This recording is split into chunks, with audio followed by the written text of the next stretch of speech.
paradigma. Apa yang disebut dengan paradigma akan saya jelaskan sekilas sebentar ini. Inilah paradigma yang bisa mengubah semua kelemahan saya, kemustahilan saya, kejelekan saya, ketertinggalan saya. Ya, saudara, tidak ada seorang manusia pun yang boleh merasa begitu sukses dan berhasil. Ya, saudara, justru seorang anak Tuhan dia harus merasa bahwa dia tidak mungkin dia bisa berhasil, tidak mungkin dia bisa sukses kalau dia tidak dekat dengan Tuhan. Nah, inilah paradigma, inilah yang bisa secara kontinu terus-menerus berkesinambungan, tiada henti sampai mati kita orang, akan memberi kepada kita kuasa pengubahan. Dari lemah menjadi super. Katakan dari lemah menjadi super. Itulah yang saya percayai. Ya, oleh kekasih itu sebab paradigma ini apa nanti kita akan lihat ya. Ubah lemah menjadi super. Para kekasih, dan ini adalah part 2, bagian yang kedua. Dan sekali lagi kita akan membuka Alkitab lebih dahulu. Kita akan membacanya dari 2 Samuel pasal yang ke-7, ayat yang ke-29. Seluruh pasal 7 ini dahsyat. Ya, saya berharap saudara bisa membaca, karena ini merupakan doa syukur dari Daud. Apalagi mulai dari ayat 18, saudara, ini luar biasa. Ya, doa syukur Daud mulai dari ayat 18. Kita akan baca ayat yang ke-29 yang terakhir dalam pasal ini. 1, 2. Kiranya engkau sekarang berkenan memberkati keluarga hambamu ini, supaya tetap ada di hadapanmu untuk selama-lamanya. Sebab ya Tuhan Allah, engkau sendirilah yang berfirman, dan oleh karena berkat-Mu, keluarga hambamu ini diberkati untuk selama-lamanya. Amin. Katakan, harus terjadi pada saya demi nama Yesus. Amin. Saya mau tanya, kenapa saudara demi nama Yesus? Karena Yesus turun dalam perjanjian baru pada zaman kita orang hidup saat ini di akhir zaman, dan dia sudah membayar semuanya. Katakan, Yesus membayar kesuksesan saya. Jadi bila saya tetap lemah, saya tetap jelek, saya tidak masuk akal. Saudara, jangan mengatakan Tuhan tidak masuk akal. Kita orang yang tidak masuk akal karena kita berada di bawah perjanjian. Amin. Di bawah perjanjian. Dan kita tidak sadar, saudara. Nah, itu sebab ayat ini luar biasa ya. Saya perlu mengajak saudara untuk memperhatikan benar-benar ayat yang cukup panjang ini, saudara, mempunyai makna yang istimewa. Ya, saudara, saya ingin menjelaskan mengenai soal paradigma sekilas. Paradigma adalah seperangkat asumsi. Asumsi adalah pemikiran, perkiraan, ya saudara, ataupun pernyataan. Itu asumsi, ya saudara. Konsep, nilai, dan praktek yang harus diterapkan dalam suatu komunitas yang sama. Ya, saudara, umpamanya kita sebagai anak-anak Tuhan dalam gereja Kristus Penebus atau gereja apapun, kita masing-masing juga mempunyai paradigma, ya, saudara, yang tidak tertulis, tetapi kita semua sepakat bahwa kita harus setia pada tempat rumah ibadah kita, saudara, sehingga kita sampai mati kita ada di sana, dan kita mempunyai tujuan yang sama, saudara. Kalau kita bisa setia dan berkomitmen pada paradigma kita, karena kita ini hidup di dalam rumah Allah, maka Tuhan Allah menghargai kita. Karena kita ada pada paradigma ini, saudara. Tetapi kalau kita tidak menunjukkan kesetiaan, saudara, sebagai anggota dari komunitas ini, saudara, maka atau sesuatu komunitas lain, maka kita di hadapan Tuhan, saudara, kita tidak beres. Saya bilang tidak beres. Jadi harus dibereskan. Paradigma ini penting, saudara. Klub apa mempunyai masing-masing rule-nya, peraturannya, saudara, ordernya. Itulah yang dinamakan sebagai paradigma. Sehingga membawa seluruh anggota klub itu ataupun anggota perkumpulan tersebut, saudara, bisa hidup harmonis dan bisa mencapai tujuan apa mereka mengadakan ini. Ya, dalam hal yang lebih besar namanya bangsa. Dan bangsa mempunyai undang-undang dasar. Inilah paradigma negara, itulah undang-undang dasar, saudara. Nah, undang-undang dasar atau konstitusi itu adalah yang mempersatukan semua anak bangsa, semua warga negara untuk membangun bangsa dan negaranya. Nah, sekarang kita kembali kepada komunitas kita sebagai anak Tuhan. Saudara, kita harus mempunyai satu perangkat asumsi, konsep, dan satu kesepakatan untuk menghasilkan kemuliaan bagi Tuhan. Katakan, menghasilkan kemuliaan bagi Tuhan. Itulah paradigma saya. Ya, ayat yang tadi kita baca sudah menjelaskan ya, Daud begitu luar biasa. Saudara, paradigma adalah cara pandang orang terhadap diri dan lingkungannya yang akan mempengaruhi mengenai soal kognitif, cara berpikirnya, afektif, cara dia bersikap, dan juga sikap konatif, tingkah lakunya, saudara. Nah, 3 hal ini, saudara, di dalam satu manusia itu selalu ada. Nah, kadang-kadang kognitifnya yang tidak jalan, maka kemungkinan dia ada keterlambatan pada otaknya, ya, atau pada IQ-nya. Kadang-kadang afektifnya dia tidak jalan ataupun jelek. Ini menunjukkan pada sifat yang tidak baik. Kadang-kadang juga konatifnya, tingkah lakunya tidak baik. Ya, saudara, mungkin karena pengaruh dari keluarga, orang tuanya, lingkungan di sekolahnya, saudara. Nah, 3 ini kalau baik semua, itu menghasilkan paradigma di hadapan Tuhan yang lurus. Sehingga jemaat ini dan semua jemaat tubuh Kristus di dunia, saudara, semua mempunyai paradigma yang sama. Dan Tuhan sekali mencurahkan berkat-Nya, seluruh anak-anaknya menerima anugerah dan berkat yang luar biasa. Amin. Nah, inilah yang dimaksud dengan paradigma yang mengubah segala kejelekan dan segala kelemahan kita, ketertinggalan kita menjadi super, saudara. Nah, para kekasih, dengan prinsip ataupun definisi paradigma ini, saya kembali pada ayat tadi, ya saudara, yang kita tadi sudah baca dari 2 Samuel pasal yang ke-7 ayat 29. Sekali lagi kita baca, 1, 2. Kiranya engkau sekarang berkenan memberkati keluarga hambamu ini, supaya tetap ada di hadapanmu untuk selama-lamanya. Sebab ya Tuhan Allah, engkau sendirilah yang berfirman, dan oleh karena berkat-Mu, keluarga hamba-Mu ini diberkati untuk selama-lamanya. Amin. Katakan, ini luar biasa. Ya, saudara, pegang ayat ini. Saudara, ini paradigma seorang anak Tuhan, satu keluarga Tuhan. Sehingga apa? Sehingga isi rumah tangganya, anak keturunannya semua ada di hadapan hadirat Tuhan. Karena mereka dijamin oleh berkat Tuhan.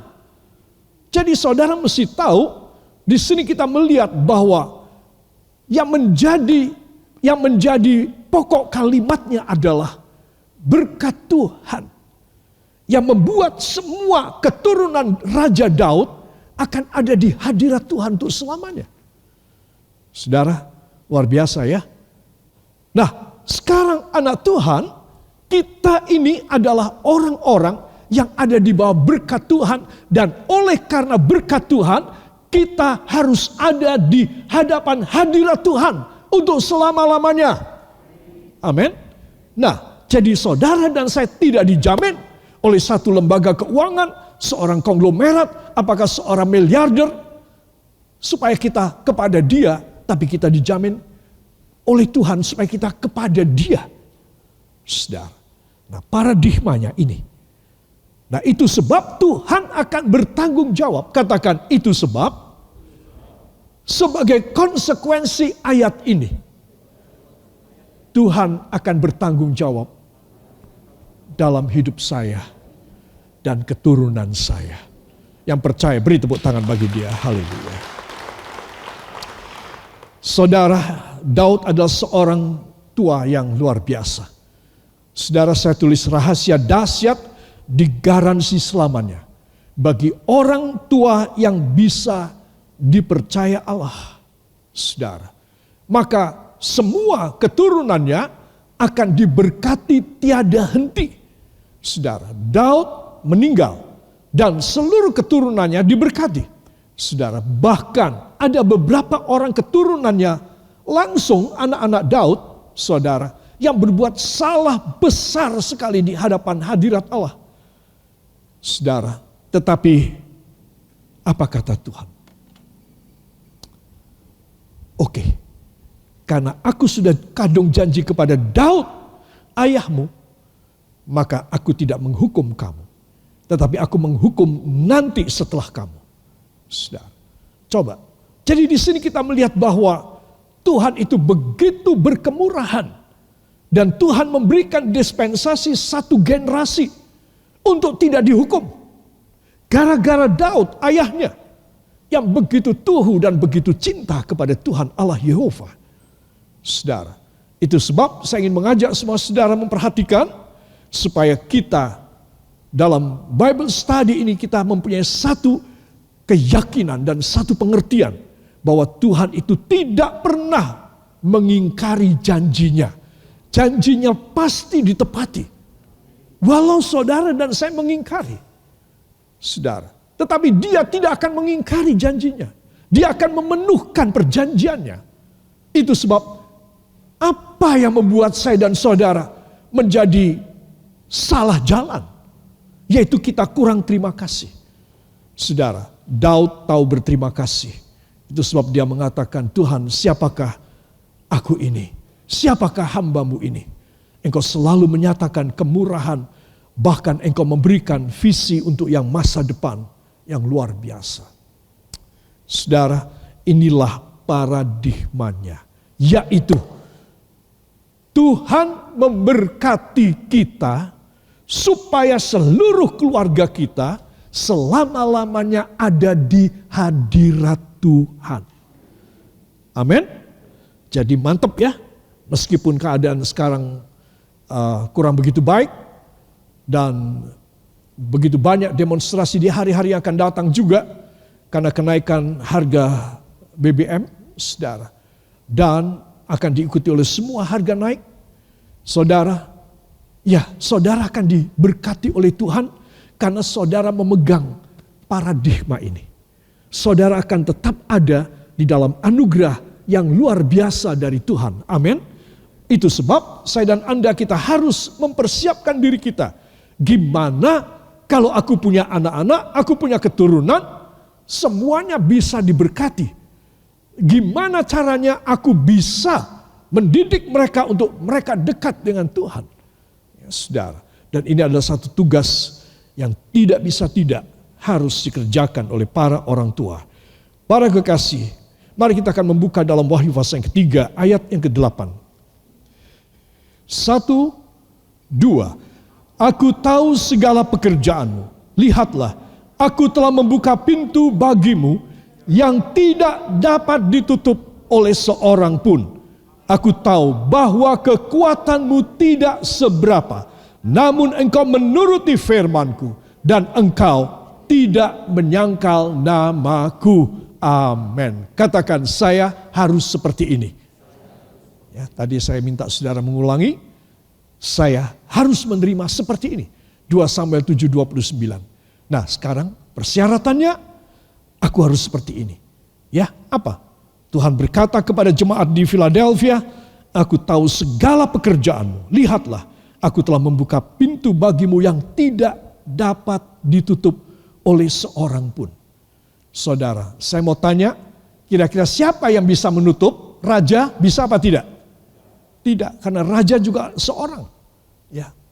Ataupun seorang kaisar atau seorang presiden atau seorang jenderal atau seorang konglomerat, tidak ada yang bisa menutup pintu di depan saudara. Amin. Ini perjanjian Tuhan. Kenapa? Karena hubungannya 2 Samuel 7 ayat 29 pada perjanjian lama. Saudara. Jadi tidak heran bagi orang yang tulus dan tuhu kepada Tuhan, Tuhan itu all out bagi dia. Ya, sepenuhnya. Sepenuhnya. maksimum kepada dia. Nah, inilah yang saya harus belajar. Saudara, seringkali kita hanya menerima sedikit berkat, sedikit berkat. Nah, kita harus menyiapkan diri kita, ya saudara, hidup kita, segala pribadi kita. Untuk apa? Untuk kita bisa menerima dalam jumlah volume yang lebih besar. Karena apa? Karena mengingat usia kita dan usia dunia. Mana yang lebih dulu dicapai? Usia dunia berarti kiamat lebih dulu. Usia kita mati lebih dulu. Nah, jadi ini masa-masa yang gawat, masa-masa yang rawan, saudara. Nah, itu sebab kita harus ada pada paradigma Allah. Supaya Tuhan berkenan pada masa yang rawan dan masa yang gawat dari sisa umur dunia dan sisa umur manusia. Kita sebagai anak-anak Tuhan dijamin luar biasa. Amin. Nah, jadi saudara mesti tahu. Ya, lagu kita yang terakhir tadi kita nyanyikan. Kini yang lemah berkata ku kuat dan yang miskin berkata ku kaya. Saudara, saya tidak tahu berapa puluh kali kita sudah menyanyi lagu ini dari sejak dulu. Saudara, tetapi kalau kita tidak punya paradigma nomor satu ini, kita tidak akan pernah bisa semudah kita nyanyi itu.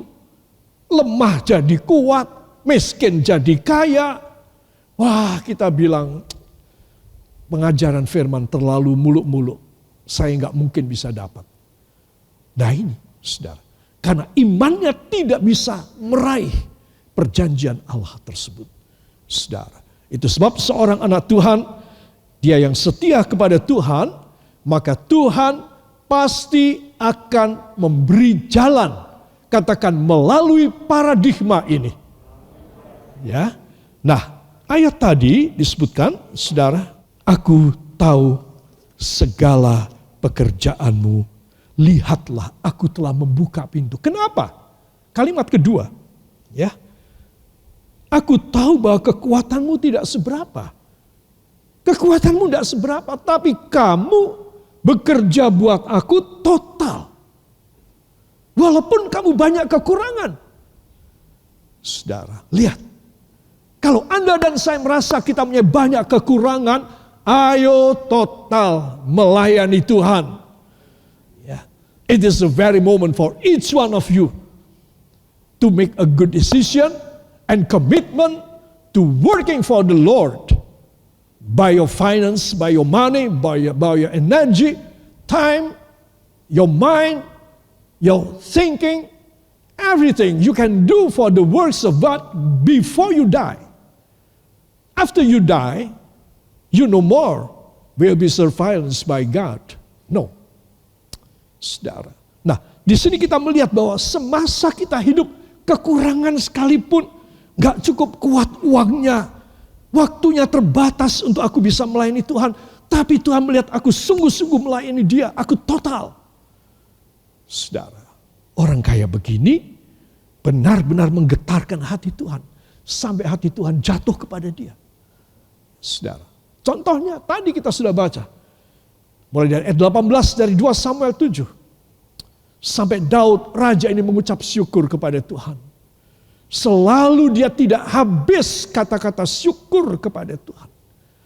Saudara, itu yang memberi kepada dia kejayaan yang luar biasa. Ya, saudara. Nah, jadi paradigma yang pertama bahwa pekerjaan Tuhan yang kau layani sama dengan, katakan sama dengan pembukaan pintu saya. Semua pintu yang tertutup di depan saya akan dibuka oleh Tuhan. Bila dia menilai saya melayani dia dengan total. Amin. Lakukan. Hidup Anda tinggal sebentar. Hidup saya tidak lama. Kenapa tidak mau mengicipi semua pemberian Tuhan? Banyak orang Kristen tidak mikir ke sana, saudara. Dia cuma mikir sekarang aku harus having fun, aku harus punya entertainment, aku harus bisa ini itu segala macam, mengecap segala rasa di dalam hidup dunia ini. Sementara aku masih kuat, masih cukup muda. Kalau sudah tua tidak bisa apa-apa. Saudara, saya tua saya bisa apa-apa. Kenapa tidak bisa? Saudara. Jadi saudara dan saya harus tahu bahwa kalau seorang dia total kepada Tuhan, maka Tuhan akan menganugerahi dia begitu banyak perkara-perkara yang istimewa di dalam kehidupannya. Amin. Itu sebab anak-anak Tuhan perhatikan. Jadi paradigma yang pertama adalah melayani Tuhan. Seperti apapun minimnya saudara, sedikitnya kemampuan saudara, tidak masalah. Kalau saya dan saudara mempersembahkan kepada Tuhan, tidak masalah dalam segala kekurangan kita. Justru seperti ayat tadi Tuhan melihat kamu itu kemampuannya sedikit. Tapi kenapa kamu kok sungguh-sungguh sama aku? Hatinya jatuh kepada saudara. Saudara. Karena memang saudara tidak mampu. Namun saudara memaksakan. Katakan memaksakan diri saya. Untuk bisa melayani Tuhan. Saudara. Ya. Orang yang memaksakan dirinya untuk bisa melayani Tuhan. Sibuk seperti apapun. Perlu uang lebih banyak. Aduh, kalau aku tinggal untuk datang ke gereja, untuk melayani, untuk ke MK, untuk anjang sana, bagaimana keuanganku? Cukupkah? Apa aku bisa memenuhi segala kebutuhan?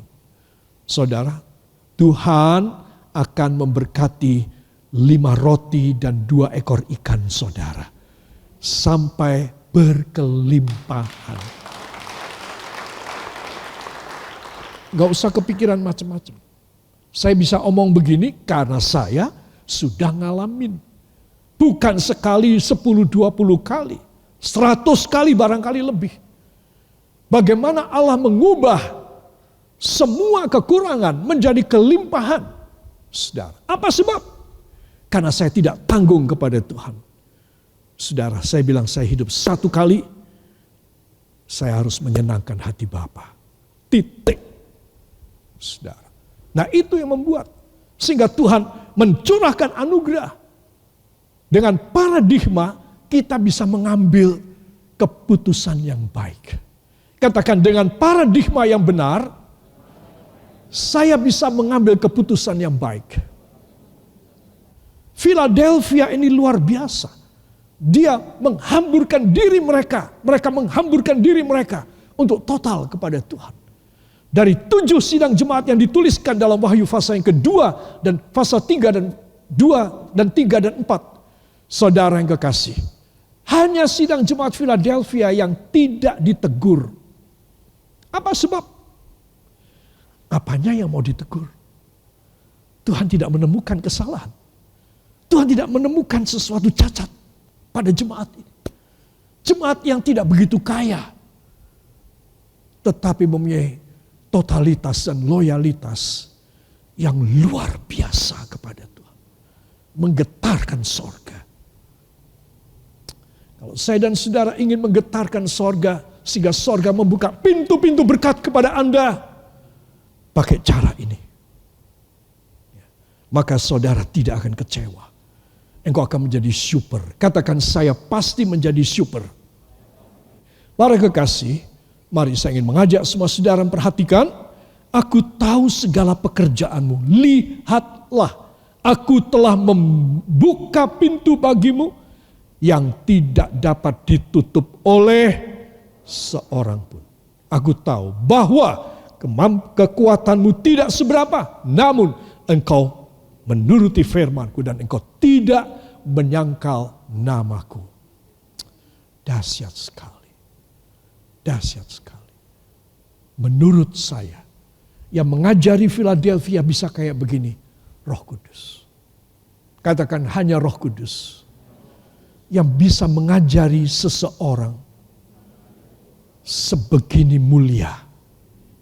Amin. Ya, hanya Roh Kudus. Kalau saya dan Anda tidak punya Roh Kudus, tidak ada kemuliaan pada kerja dan pikiran kita, tidak ada. Pada perkataan kita tidak ada kemuliaan.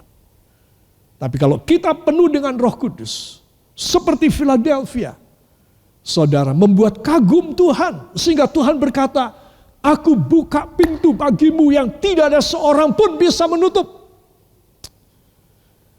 Karena walau kekuatanmu tidak seberapa, ya, kekuatanmu tidak seberapa. Jemaat-jemaat yang lain lebih daripada kamu. 6 jemaat yang lain lebih kaya dari kalian. Tetapi kalian istimewa. Getaran kasih kalian itu menggerakkan hatiku dan sorga. Saudara, itu sebab bagaimana saya dan saudara bisa menggerakkan hati Tuhan untuk mencurahi kita dengan segala kemuliaan, dengan segala kelimpahan. Saudara, ini perjanjian Tuhan. Perlu kita belajar. Oh ya, aku harus membuat satu paradigma dan aku mau berjalan pada rule ini, pada peraturan ini. Dan aku harus total sama Tuhan.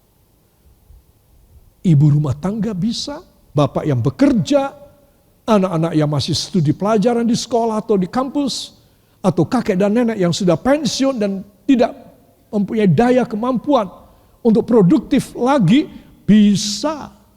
Kenapa tidak bisa? Pekerjaan Tuhan ini terbuka untuk Anda membantu dan mengerjakan, saudara. Dan kalau saudara mengerjakan dengan sungguh-sungguh, maka Tuhan berkata, lihatlah. Katakan, Tuhan berfirman bahwa saya akan bisa melihat suatu kenyataan bahwa Dia membuka pintu yang dahsyat di depan saya. Amin. Haleluya. Kata lihatlah ini Tuhan katakan.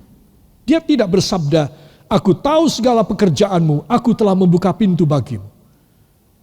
Dia perlu menaruh satu kata lihatlah sebagai satu pernyataan bukti. Ini realitasnya yang akan kamu lihat, kamu rasakan. Lihatlah, aku telah membuka pintu. Aku tidak cuma omong saja. Kamu lihat, satu pintu terbuka. Saudara, apakah saudara tidak kepingin demikian? Saya kepingin sekali. Itu sebab kalau saya dan saudara mempersembahkan hidup kita kepada Tuhan, pasti Tuhan menghargai kita. Katakan, pasti Tuhan menghargai saya. Bila saya total kepadanya. Ya, apa yang saudara ucapkan itu terjadi. Lihat aja. Saudara, hebat sekali. Ya, firman Tuhan memang hebat. Ini perjanjian yang dahsyat. Dari sini bersumber segala macam bidang-bidang scientific ataupun non-scientific. Dari sini, saudara. Tapi ini sumbernya. Saya dan saudara mengerti akan rahasia ini, maka saudara dan saya besar hati karena kita mempunyai pendidikan rohani yang tinggi. Amin. Tinggi. Kita punya pendidikan rohani itu tinggi, yaitu firman. Saudara, sumber induk, sumber tok dari semua ilmu. Saudara, apa yang kurang kalau seorang mengerti firman? Nggak ada yang kurang pada dia. Pantas Tuhan bilang, aku membuka pintu bagi dia yang seorang pun tidak bisa tutup. Aku akan mencurahkan anugerahku kepadanya. Yang mau angkat tangannya. Tuhan Yesus, tolong beri kemampuan yang sama. Supaya hamba boleh berjalan dalam paradigmamu. Sehingga pintu-pintu menjadi otomatis. Terbuka di depan hamba. Dalam nama Yesus. Amin. Haleluya.